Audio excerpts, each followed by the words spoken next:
This video is proudly sponsored by Gamersgate. Download games anytime, anywhere. Visit Gamersgate.com.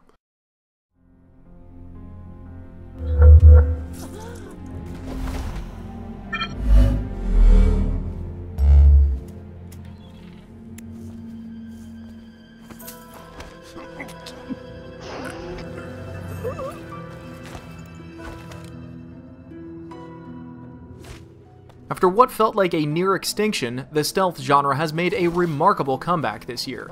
Dishonored, developed by Arcane Studios and published by Bethesda Softworks, has been making gamers drool in anticipation since its first announcement. But Dishonored is not your average stealth game, touting some rather unique game mechanics meant to spice up the genre. And to top it off, it has an absolutely star-studded crew of developers, designers, actors, and artists. Gamers don on the garb, mask, and responsibilities of Master Assassin Corvo Attano.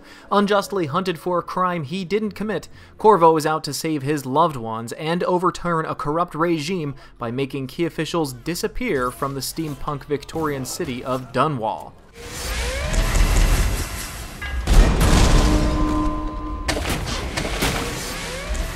Dishonored spans across 9 separate missions and is typically broken down into your home base area, where you can upgrade or purchase new gear and equipment, and the mission area, a large environment where pretty much anything goes.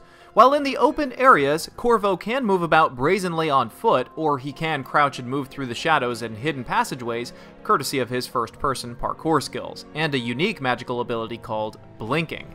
Blinking instantaneously teleports you to a limited targeted position, but at the cost of mana. While some stealth purists might scoff at this concept, rest assured there are plenty of stealth puzzles that will rack the brains of even the most seasoned assassins. Corvo's targets are the vilest of the vile. To accomplish your mission of removing them from the city, you are free to use any means necessary. You can also eliminate civilians if they're giving away your presence. You can go head-to-head and demolish your enemies with your combative skills, or you can silently pluck them from Dunwall and hide their bodies, never to be seen again. But the method in which you accomplish your goals is absolutely your choice. Playing the game lethally versus non-lethally, and silently versus aggressively, have real-world repercussions on both the environment of Dunwall and the final outcome of the story. There is no good or evil way to play, as those you choose not to kill may suffer an uncertain living fate worse than death. Aside from his blink teleportation skill, Corvo has a wide variety of abilities and tools at his disposal. Weapons can be upgraded with cache and blueprints found in your scavenging and exploits, while your magical powers are souped up by finding runes and bone charms hidden within the environment. More men. A promotion for the man who kills this one.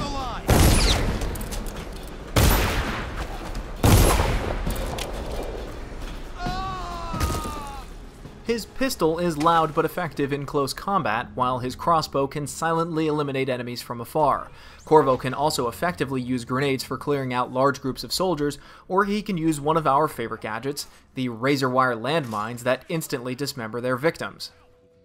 Magically enabled by the mysterious Outsider, Corvo can temporarily body snatch small animals and soldiers to sneak past heavily guarded checkpoints.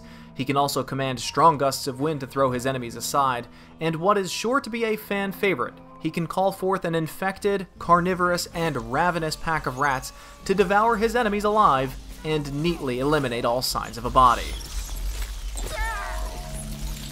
Instead of fossil fuels, whale oil is the preferred energy source in the enigmatic city of Dunwall. The design and the environment of Dunwall is a masterpiece, and like the cities of Rapture and Silent Hill, it plays just as an important role as any character from the game. Inspired by late 19th and early 20th century London, Dunwall is the brainchild of City 17 developer Viktor Antonov, and it shows. Elements of the Great Plague and the Great Fire cast their shadows on Dunwall. Infected civilians and packs of mice are more frightening than officers with pistols and tallboys on their oppressive walkers. Exposition about the city can be discovered by eavesdropping on conversations or by digging through books, letters, and audio recordings. The stealth is very rewarding, tossing up challenges that simply cannot be completed your first time through. Each target can be eliminated in a variety of methods, and each stronghold can be ingressed and egressed through a multitude of avenues. Gamers unhappy with end mission scores will be itching to dive back in to complete as many of the challenges as possible and to get a few more elite achievements. Our first playthrough knocked out a solid 21 hours. The voice acting is top shelf. You'll hear multiple award-winning Susan Sarandon deliver a masterful performance as Crazy Granny Rags.